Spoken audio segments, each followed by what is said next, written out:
परमपिता परमेश्वर, हम आपका हृदय से धन्यवाद करते हैं आपके महान प्रेम और अनुग्रह के लिए, आपकी पवित्र सामर्थ के लिए, पवित्र आत्मा के लिए, पवित्र वचनों के लिए और कलीसिया के लिए प्रभु बाबा का धन्यवाद करते हैं। ये सारे प्रयोजन आपकी ओर से हमारे जीवन को नया जीवन बनाने के लिए किए गए। और जब हम आपकी कलीसिया का हिस्सा बनते हैं, कलीसिया में भाग लेते हैं और समय पर उपस्थित होकर आपके पवित्र वचनों को अपने हृदय में रख कर लेकर जाते हैं, ताकि पवित्र आत्मा के द्वारा वो वचन हमारे माइंड में जाकर काम करें और हमारा व्यवहार परिवर्तित हो, हमारा स्वभाव परिवर्तित हो और परमेश्वर की महिमा हमारे जीवन से वैसे ही प्रकट हो जैसी परमेश्वर प्रकट करना चाहता है। प्रभु, हम अपने समर्पण को बढ़ाते जाते हैं ताकि आपकी सामर्थ्य में हम नई सृष्टि बनकर आपकी महिमा के लिए खड़े हो सकें। और प्रभु, जो लोग हमें अच्छी तरीके से जानते हैं वो हमारे जीवन में इस नई सृष्टि के परिवर्तन को देखें और परमेश्वर की महिमा के लिए आएं। और प्रभु, हमारे जीवन से जब गवाही निकलती है तो आपकी महिमा प्रकट होती है। ऐसी महिमा हम सब के जीवनों से प्रकट हो, ऐसी गवाही निकले कि लोग जाने कि परमेश्वर अद्भुत युक्ति करने वाला और सामर्थ्य के अनोखे काम करने वाला परमेश्वर है, और सारी महिमा उसको मिले। धन्यवाद के साथ इस प्रार्थना को आपके इकलौते पुत्र प्रभु यीशु मसीह के नाम से मांगते हैं, आमीन। Praise the Lord. हम परमेश्वर का धन्यवाद करते हैं the voice of God session 18 के लिए। आज 18th सेशन है, the 5 stages of spiritual growth, यानी आत्मिक उन्नति के 5 चरण।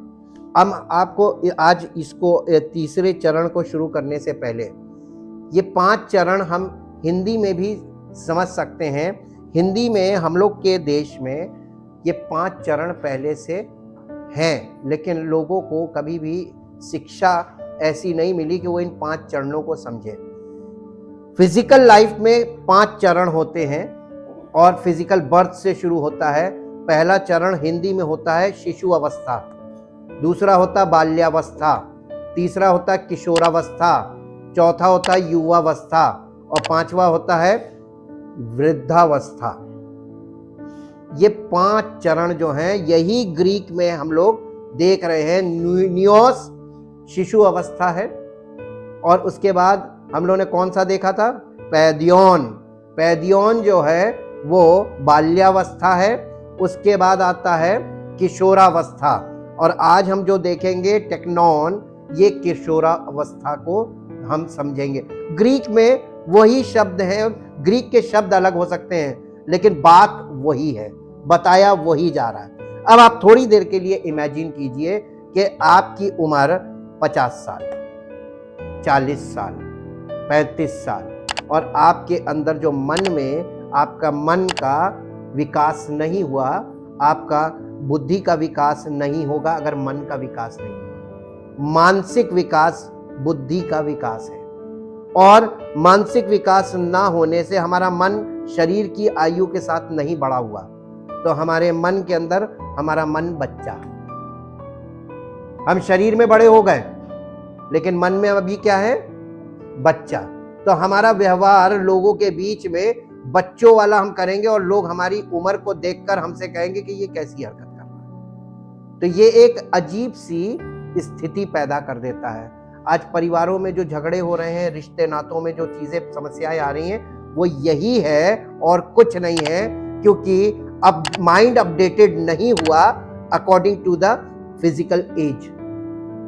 प्रॉब्लम ये आ गई, और अब पूरी की पूरी एक जनरेशन ऐसी आके खड़ी हो गई जिनके मन बच्चे के समान है। और परमेश्वर के वचन से नए नियम के अंतर्गत हम इन चीजों को बहुत ध्यान से सीख रहे हैं, ताकि हम आगे के भाग जो हमको शुरू होंगे मिलेंगे, उससे हमारी मानसिक विकास, बौद्धिक विकास और भावनात्मक विकास हो, क्योंकि वहां पे हम बैलेंस नहीं कर पा रहे हैं। फिजिकल लाइफ और स्पिरिचुअल लाइफ के बीच बैलेंस बीच वाले पार्ट से ही होगा, हमारे मन से, हमारे हृदय से। ये हमारा सोल पार्ट है। तो सोल हमारा बड़ा नहीं हो रहा है, हमारा शरीर बड़ा हो गया, सोल वहीं का वहीं है, यानी प्राण।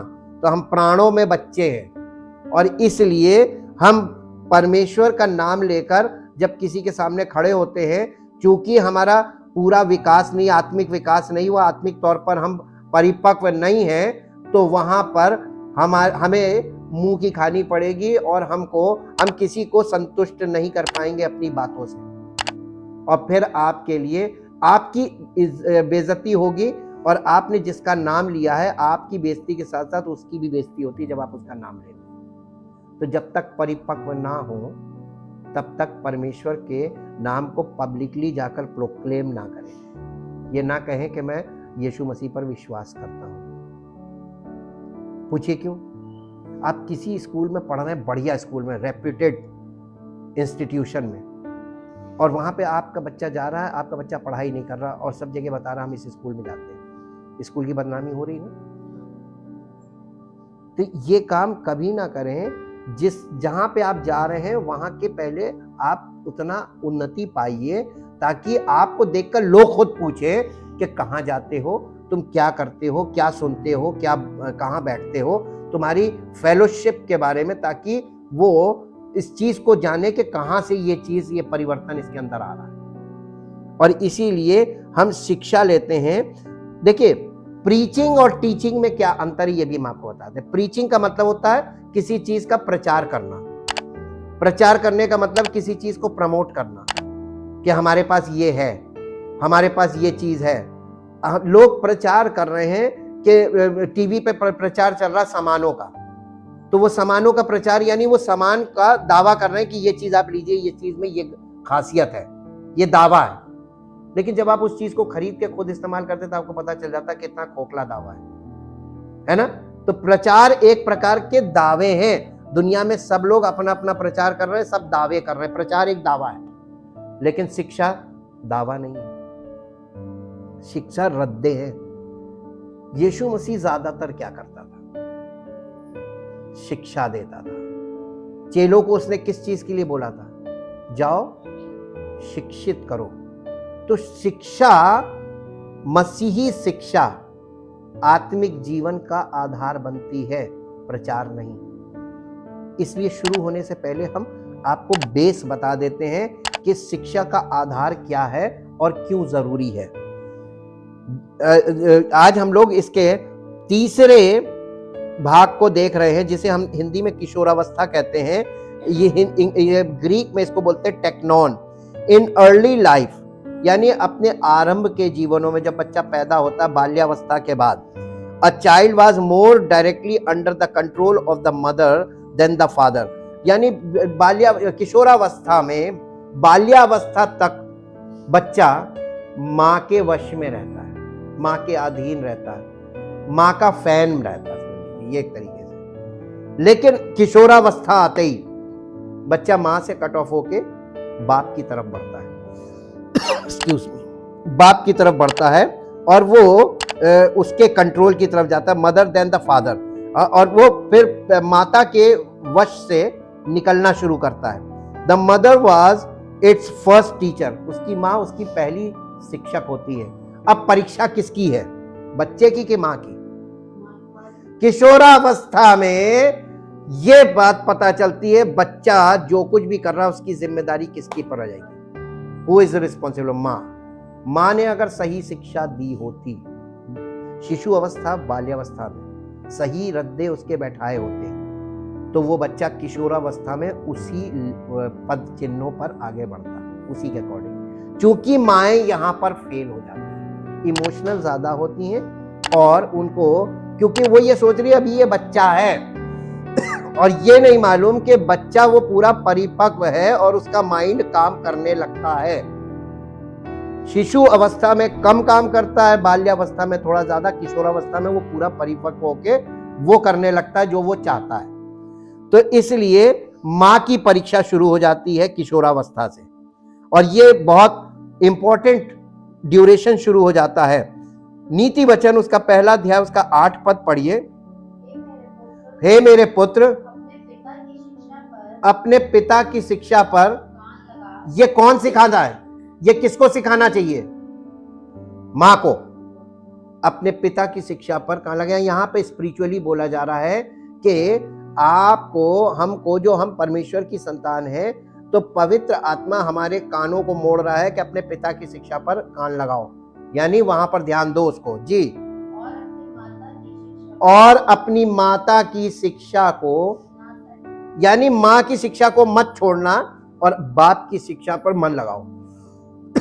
दोनों तरफ देखिए, माँ बाप का दोनों का अलग अलग रोल, यहां से आपको पता चल जाएगा दोनों का अलग रोल है। माँ ने पैदा किया, पालन पोषण किया और उसको प्राथमिक शिक्षा दी, लेकिन आगे की शिक्षा जो जब हायर एजुकेशन की तरफ, सोशल लाइफ की तरफ जब वो बढ़ रहा है, किशोरावस्था में सोशल लाइफ की तरफ वो बढ़ता है लड़का, तो उसको किसके अंडर में जाकर किसकी शिक्षा पर ध्यान देने? पिता की। और आज अब स्पिरिचुअली आइए, ये फिजिकली मैंने बताया, जो फिजिकल है वही स्पिरिचुअल है। स्पिरिचुअली भी हम परमेश्वर के, अपने स्वर्गीय पिता की बातों पर ध्यान ना लगा के हम लोग क्या कह रहे हैं, कौन क्या प्रचार कर रहा है, किसने क्या शिक्षा दी, उन पे मन लगा रहे हैं। और इसलिए हम परमेश्वर की संतान नहीं बन पाते। सारी जिंदगी ये सब कर लीजिए, आप नहीं बन पाएंगे, आपकी बुद्धि का विकास ही नहीं हुआ। और परमेश्वर के बच्चे, बुद्धि से परिपूर्ण बच्चे ही परमेश्वर के बच्चे हैं, बाकी नहीं। वो एक्सेप्ट ही नहीं करेगा, और जब तक परमेश्वर हमें एक्सेप्ट नहीं करेगा हम उसकी संतान नहीं हैं। हम खुद से डिक्लेयर कर रहे हैं, ये हम धोखा दे रहे हैं अपने आप को जी। अब एक thereafter the father was expected to direct the training of the son, इसी को टेक्नॉन बोलते हैं। टेक्नॉन का मतलब किशोरावस्था में पिता के संपर्क में जब बच्चा जाता है। प्राचीन काल में आजकल की तरह नहीं था कि 20-22 साल तक बच्चा पहले पढ़ाई करे, MA BA करे, MSc BSc करे, ये सब नहीं था। प्राचीन काल में क्या था कि सबसे पहले माँ उसको स्पिरिचुअल टीचिंग देती थी बच्चे को, कि परमेश्वर को जानो और परमेश्वर को क्या नहीं पसंद है। उस परमेश्वर की शिक्षा में पारिवारिक शिक्षा होती थी, अपने माता पिता का आदर करो, अपने सब बड़े, जो जॉइंट फैमिलीज होते थे, अपने सब बड़ों का आदर करो, सबकी आज्ञा मानो। ये शिक्षा परमेश्वर की शिक्षा होती थी, और परमेश्वर को कैसे हमको अपने जीवन में प्रथम स्थान पे रखना, ये शिक्षा होती थी। उसके बाद जब वो किशोरावस्था में आता था, यहूदी बालकों में, ये लड़कों के लिए खास होता था। टेक्नॉन का मतलब है लड़कों के लिए, मेल चाइल्ड। तो ये किशोरावस्था में लड़कों को वहां पे जब वो पहली बार फसह के पर्व में शामिल होते थे, तो उनको पहले ट्रेंड किया जाता था, ताकि वो फसह को पहले समझे और फिर उस फसह के पर्व में लड़के उस भोज में शामिल हो। ये सेरेमोनियल भोज होता था, ठीक। और इसीलिए ये वाला पार्ट जो है ये फादर के साइड जाता था, लड़के को ये करना पड़ता था।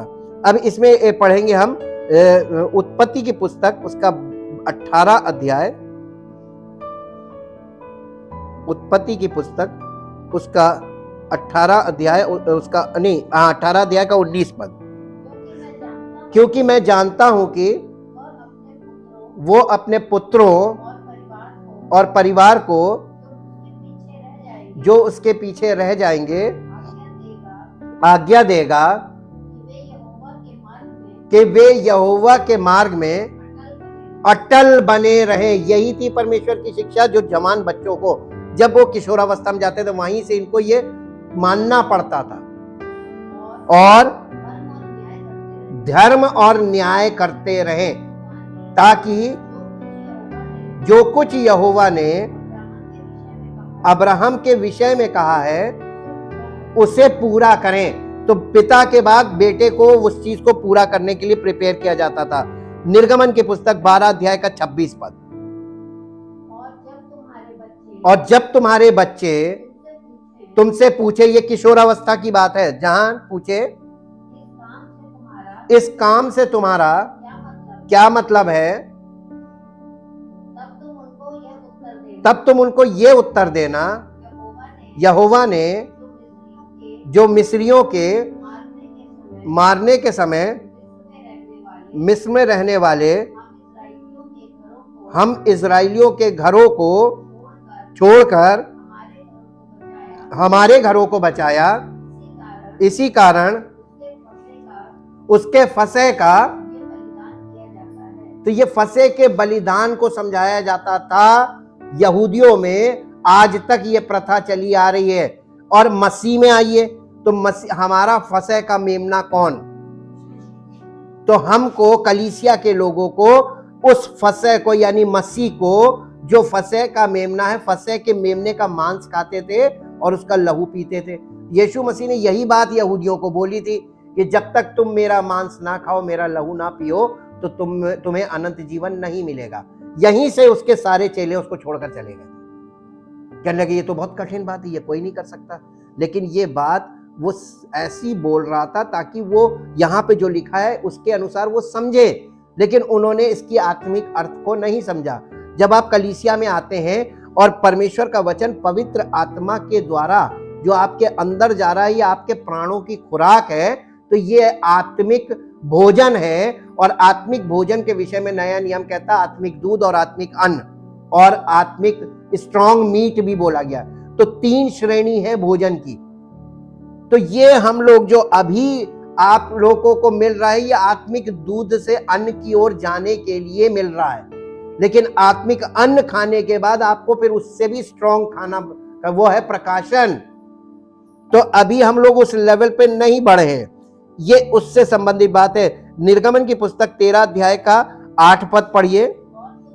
और उस दिन तुम अपने अपने पुत्रों को ये कह के समझा देना कि ये हम उसी काम के कारण करते हैं जो यहोवा ने हमारे मिस्र से निकल आने के समय हमारे लिए किया था।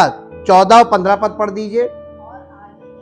और आगे के दिनों में जब तुम्हारे पुत्र तुमसे पूछे ये क्या है, तो उनसे कहना यहोवा हम लोगों को दासत्व के घर से अर्थात मिस्र देश से अपने हाथों के बल से निकाल लाया है। उस समय जब फिरौन ने कठोर होकर हमको जाने देना ना चाहा, तब यहोवा ने मिस्र देश में मनुष्य से लेकर पशु तक सबके पहलौठों को मार डाला था। और इसीलिए परमेश्वर घर के पहलौठे लड़कों को, ये टेक्नोन लड़कों के लिए है, टीनेजर लड़कों के लिए, यहां से उनके जीवन में कंट्रोल आना चाहिए। ड्यूट्रोनॉमी यानी व्यवस्था विवरण की पुस्तक 6 अध्याय उसका 7 पद भी पढ़ दीजिए। मुझे छोड़, हाँ, तो और तू इन्हें अपने बाल बच्चों को समझाकर, आज के जमाने में लोग सिखा कैसे रहे, सिर्फ आज्ञा दे रहे, ये मत करो, ये मत करो, ऐसे मत करो, ऐसे नहीं, समझाकर कैसे सिखाना चाहिए, समझाकर सिखाया करना। और घर में बैठे, मार्ग पर चलते, लेटते, उठते इनकी चर्चा किया करना और इन्हें अपने हाथ पर चिन्ह के रूप में बांधना। ये तेरी आंखों के बीच टीके का काम दे। शिक्षा जो है वो आंखों के बीच टीका लगाते हैं ना, ये सिर्फ सिंबॉलिक है for right teaching, teaching of the truth, सत्य की शिक्षा को दिखाता है। आज लोग बाहरी रूप धारण कर रहे हैं, सत्य पे नहीं चल रहे। ठीक इस प्रकार संत पौलुस जो है तिमोथी को बुलाता है और इसे घेंशन टेक्नोन यानी विश्वास में उसका अपना सच्चा बेटा, ग्रीक वर्ड है घेंशन टेक्नोन, जिसका मतलब है विश्वास में उसका अपना सच्चा बेटा। यह संकेत देने के लिए नहीं कि वो प्रेरित का बच्चा था, बल्कि ये कि वो अपने विश्वास का वास्तविक अनुकरण करता था। वो पौलुस के विश्वास को मानने लगा था, तो वो विश्वास का पुत्र बना।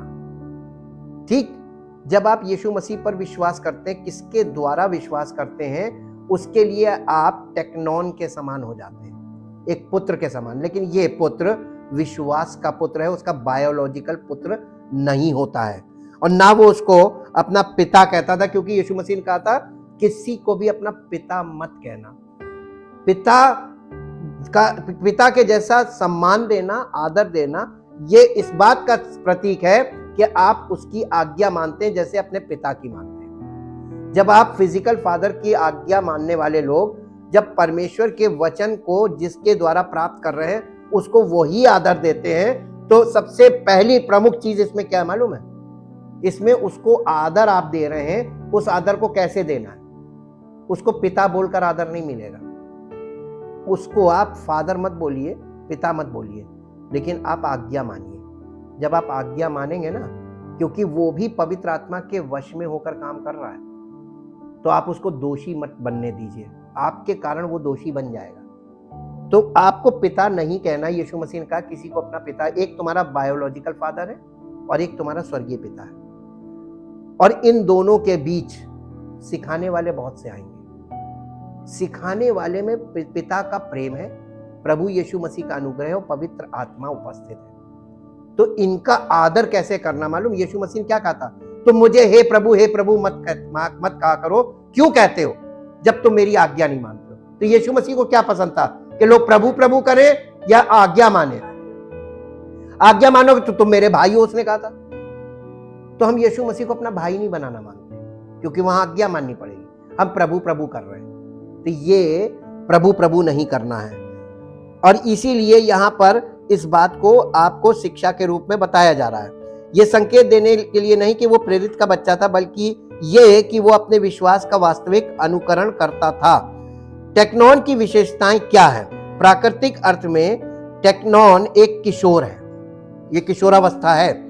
12 से 13 साल की उम्र में बार मिट्जवा, इनके यहाँ जो वो होता है फसह के पर्व में जो रोटी खाते हैं वो बार मिट्जवा कहलाती है, से शुरू होकर लगभग 25 से 30 साल की उम्र तक, जब एक बेटा अपने पिता के व्यवसाय को ग्रहण कर सकता था। यानी ये किशोरावस्था 25-30 साल तक वो अपने पिता के सारे व्यवसाय को टेक ओवर कर लेता था। तो सीखता कब था? किशोरावस्था से शुरू करता था। 12-13 की उम्र से बाप के साथ अपने काम में लग जाता था, चाहे वो कारपेंटर का काम हो, चाहे वो कोई भी टेक्निकल वर्क हो। जमाने में यही सब काम होते थे। बढ़ई का काम हुआ, खेती का काम हुआ, व्यवसाय हुआ, दुकान हुई, तो वो पिता के साथ बेटा लग जाता था। आज के जमाने में क्या है? आज के जमाने में 25-30 साल तक तो वो सिर्फ डिग्रियां प्राप्त करने में लगा रहता है। तो वो जो फैमिली वैल्यूज हैं बाप के साथ, वो कितनी देर रहता है, कितना उसके अंदर वो संस्कार आएगा। आज के युग में लोग संस्कार ढूंढ रहे हैं, कहाँ मिलेगा? जीवन शैली ही नहीं है वो जीवन शैली खत्म हो चुकी। लेकिन परमेश्वर का वचन, नया नियम उसी शैली में ले जाके हमें खड़ा कर रहा है। इसका मतलब आने वाला युग उसी श्रेणी में, उसी तरीके का फिर होने वाला है। और इसलिए हमको अभी से तैयार होना उस युग के लिए जो अब आने वाला, जो हमसे बहुत दूर चला गया था, वो दोबारा आने वाला है। और इसलिए आप ये देखेंगे 25-30 साल थी जब तक वो बेटा अपने पिता के व्यवसाय को ग्रहण कर सकता था। एक टेक्नोन एक युवा व्यक्ति होता है जिसे अपने पेशे में प्रशिक्षित किया जा रहा होता है। ये एक ऐसा समय भी है जब युवाओं की विद्रोहशीलता, यदि इसे नेपियोस और पैदौन चरणों में पूरी तरह से निपटा नहीं गया है, तो ये पूरी तरीके से फलवंत हो जाती है, पूरा फूल बन जाती है, तब तक पहुंच जाएगा।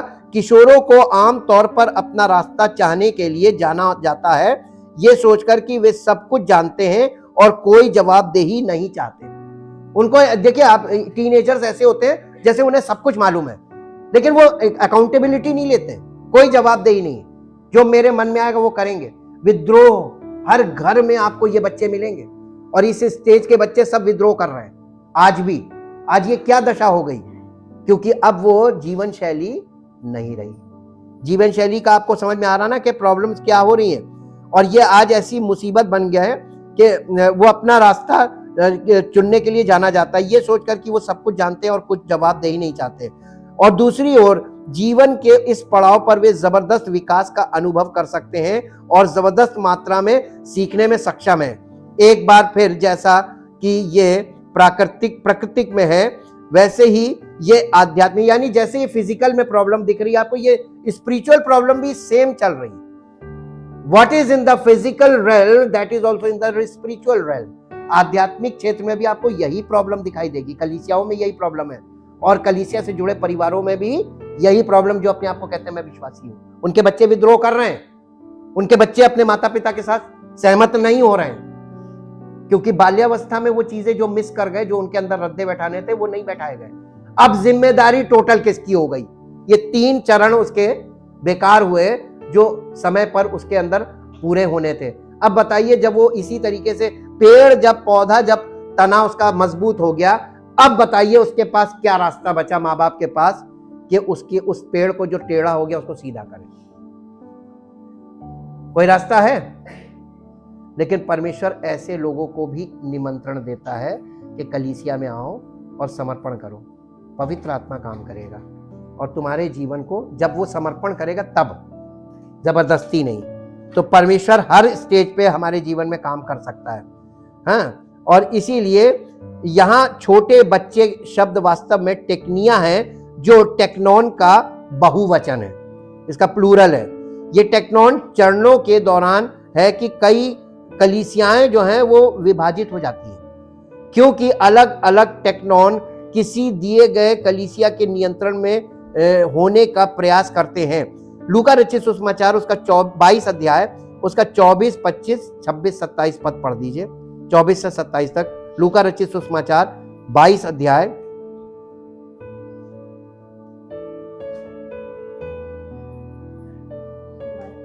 बाईस का नहीं, 22 का 24 से 27। उनमें ये वाद विवाद भी हुआ कि उनमें से कौन बड़ा समझा जाता है। उसने उनसे कहा, अन्य जातियों के राजा उन पर प्रभुता करते हैं और जो उन पर अधिकार रखते हैं वे उपकारक या परोपकारी कहलाते हैं। परंतु कलीसिया के लोगों को कहा था तुम ऐसे मत होना, वरन जो तुम में बड़ा है वो छोटे के समान, और जो प्रधान है, तो कलीसिया में प्रधान को क्या बनना है? सेवक बनना है।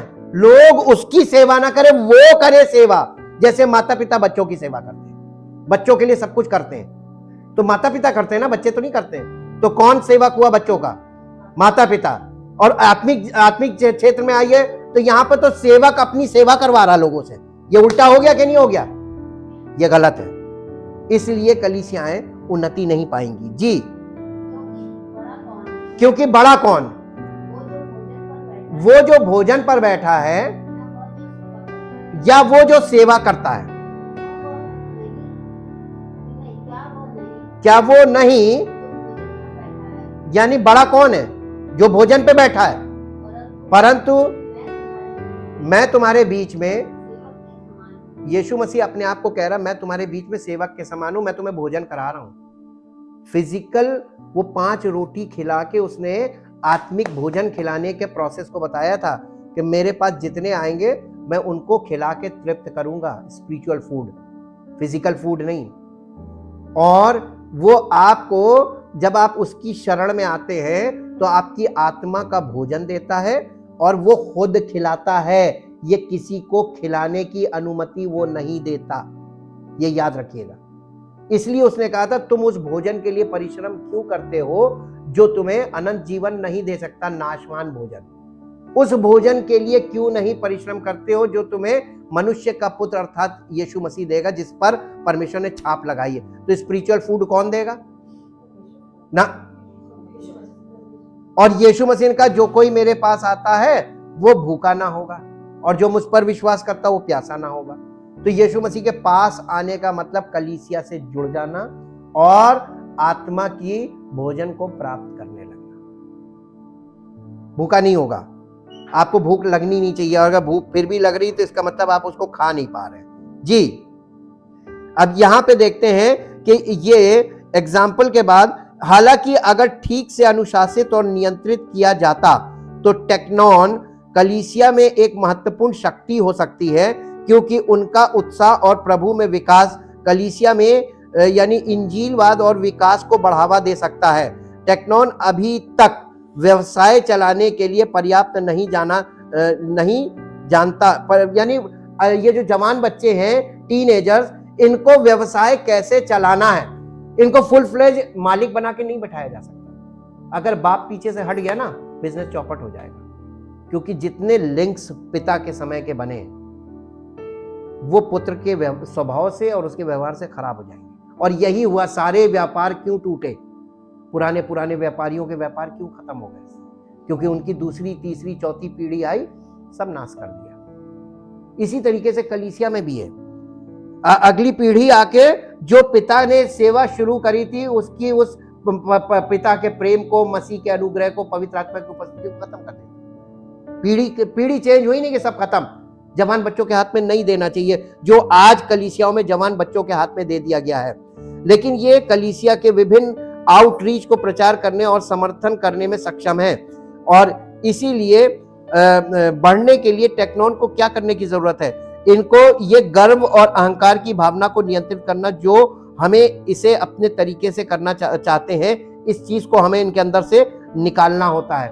ये हर चीज को करते तो हैं, जैसे आप उनसे कहिए ये करना, तो वो अपने तरीके से करेंगे, हम ऐसे करेंगे नहीं, आपको सीखना पड़ेगा, ऐसे नहीं, जैसे करना चाहिए वैसे करो। मैं आपको एक एग्जाम्पल दिखाता हूँ, यही टीनेज का एग्जाम्पल।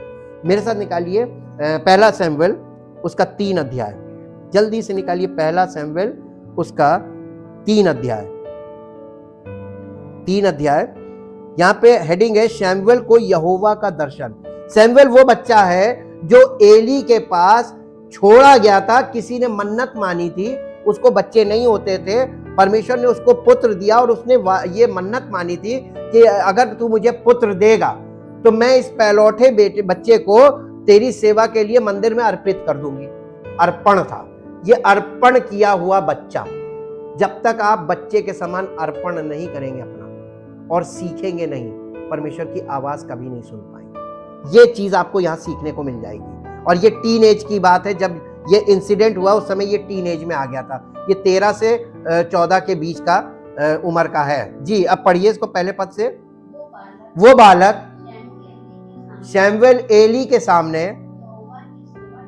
यहोवा की सेवा टहल करता था। उन दिनों में यहोवा का वचन दुर्लभ था और दर्शन कम मिलता था। और उस समय ऐसा हुआ कि एली की आंखें, तो ये स्पिरिचुअलाइज यानी उसका विजन चला गया था, वो स्पिरिचुअली अब किसी काम का नहीं रहा, उसकी आंखें धुंधली पड़ गई थी। देखिए, फिजिकल अंग से, फिजिकल ऑर्गन यानी सेंसर से वो स्पिरिचुअल सेंस तक की बात दिखा रहा परमेश्वर जी। और उसको कुछ समझ में नहीं आता था, सूझ नहीं पड़ता था। जब वो कौन, एली अपने स्थान में लेटा हुआ था और परमेश्वर का दीपक अब तक बुझा नहीं था, और सैमुएल यहोवा के मंदिर में, अब मूसा के तंबू में आपको मालूम पर्दे के उस पार जहां केवल महायाजक जाता था। सैमुएल एक ऐसा बच्चा था जो वह संदूक के पास परम पवित्र स्थान में जाके लेटता था जी। हाँ, जहां संदूक था वहां लेटा था। तब यहोवा ने शैमुएल को पुकारा और उससे कहा, उसने कहा, सैमुएल ने कहा क्या आज्ञा, और फिर क्या किया? तब उसने एली के पास दौड़ के कहा, क्या, किसको बोल रहा था वो? नहीं, शैमुएल को बुला रहा था, शैमुएल एली के पास चला गया, मुझे वो बुला रहा है। How you understand the voice of God? परमेश्वर की आवाज को कैसे पहचानोगे? परमेश्वर ऐसे ही बोलेगा जैसे हम बोल रहे हैं।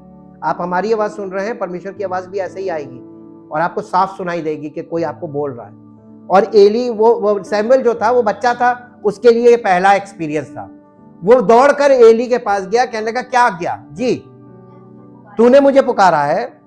वो बोला मैंने नहीं पुकारा, फिर जा लेट रहे। फिर वो जाकर लेट गया। तब यहोवा ने फिर पुकार के कहा हे सैमुएल। फिर सैमुएल उठकर एली के पास गया और कहा क्या आज्ञा, तूने तो मुझे पुकारा है। उसने कहा हे मेरे बेटे, मैंने नहीं पुकारा, फिर जा लेट रहे। उस समय तक उसकी आवाज को नहीं पहचानता था कि ये किसकी आवाज है। अब आप ये बताइए कि how we can discern the voice of God. आप कैसे पहचानोगे कि परमेश्वर की आवाज कौन सी है? आप किसी का भी प्रचार सुनते हो, कहते हो प्रभु ने मुझे पुकार लिया। ऐसे कैसे हो सकता है? सैमुएल को परमेश्वर ने डायरेक्ट पुकारा। परमेश्वर नाम लेकर बुलाता है। बाइबल इस बात को लगातार बताती आ रही है, और पुराने नियम से नए नियम तक परमेश्वर आपको नाम लेकर बुलाएगा व्यक्तिगत। लेकिन आपको शिक्षित होने के बाद ही आपके जीवन से कुछ काम लेगा, पहले प्रिपेयर करेगा। अब ये सीख रहा है, ये मंदिर में रह रहा है, वहीं सीख रहा है। ये समर्पण है, समर्पण किया हुआ बच्चा है जी।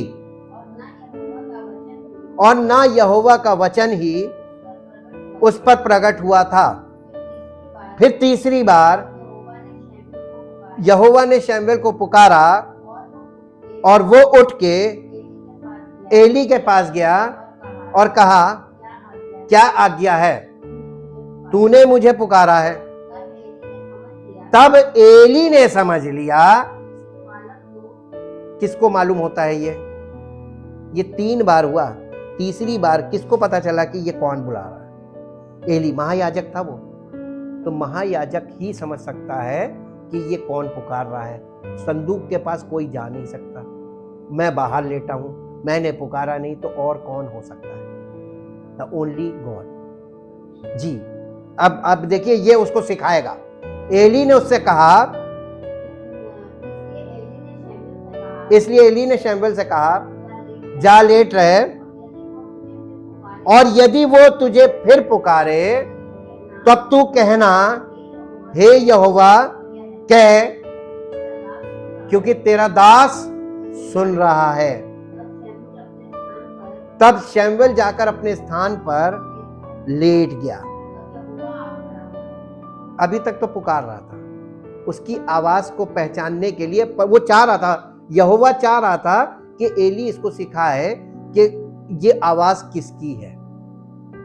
तो परमेश्वर आपको कलीसिया में क्यों लाया? ताकि आप ये सीखें कि परमेश्वर क्या चाहता है, उसकी आवाज कैसी है। आप किसी भी आवाज को परमेश्वर की आवाज नहीं कह सकते। परमेश्वर धोखा नहीं खाने देता। परमेश्वर के बच्चे धोखा नहीं खाते, और जितने धोखा खा रहे हैं परमेश्वर के बच्चे नहीं हैं। वो अपने बच्चों को धोखा खाने नहीं देता। जैसे ही बॉर्न अगेन होते पवित्र आत्मा देता, कैसे धोखा खा लेंगे? और उन्हें कलीसिया जोड़ता, शिक्षा के लिए उसने वहां पर इंतजाम कर रखा है, और उनको शिक्षित करता, कैसे धोखा खाएंगे?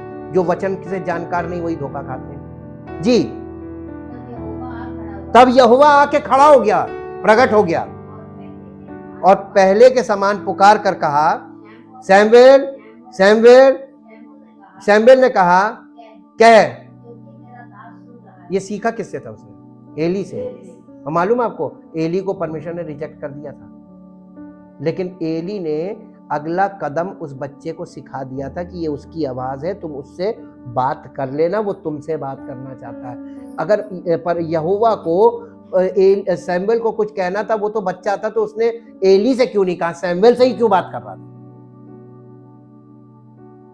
क्योंकि परमेश्वर, वो हमारा स्वर्गीय पिता है, वो अपने बच्चों से डायरेक्ट बात करना पसंद करता है, माध्यम का इस्तेमाल नहीं करता है। इसीलिए पवित्र आत्मा नए नियम में मिला है, ताकि पवित्र आत्मा के द्वारा पिता की प्रेम की आवाज हमको सुनाई दे, उसका प्रेम जी। यहोवा ने शमूएल से कहा सुन, मैं इज़राइल में एक ऐसा काम करने पर हूं जिससे सब सुनने वालों पर, इसका मतलब परमेश्वर कुछ ऐसा भयानक करने जा रहा था, तो उसने कहा था सब सुनने वालों पर सन्नाटा छा जाएगा। और ये बात बता किसको रहा था? बच्चे को। बच्चे को बता रहा था। परमेश्वर बच्चे को क्यों बता रहा था? क्योंकि वो बच्चा परमेश्वर को समर्पित किया गया था। अर्पण, जब हम अपने आप को अर्पण करते हैं परमेश्वर को, तो परमेश्वर की आत्मा हमसे वो बातें करती है जो शायद हम किसी से बोले तो वो सन्नाटा छा जाएगा, लोग दंग रह जाएंगे, अरे ऐसा कैसे हो सकता। और एली के विषय में परमेश्वर ने इसको बताया था, घर में पढ़िएगा, उसने कहा था मैं एली को, उसके बच्चों को, सबको खत्म कर दूंगा, पूरा वंश, क्योंकि ये लोग मेरी सेवकाई में सब करप्शन कर रहे हैं मंदिर में, और मैं तेरे द्वारा एक काम शुरू करूंगा। परमेश्वर अद्भुत काम करता, पहले अपने बच्चों से यानी अपने बच्चे से संपर्क बना लेता है। ये वही टेक्नॉन वाली स्टेज है जो आज हम देख रहे हैं, टीनेजर। इस टीनेजर बच्चे को परमेश्वर ने अपनी सेवा के लिए निकाल लिया, इससे व्यक्तिगत बात करके। और इसीलिए बताया गया कलीसियाओं में ये टीनेजर बच्चों के चक्कर में कलीसियाएं टूटती हैं, ये अपनी मन मर्जी करते हैं, वहां झगड़े हो जाते हैं।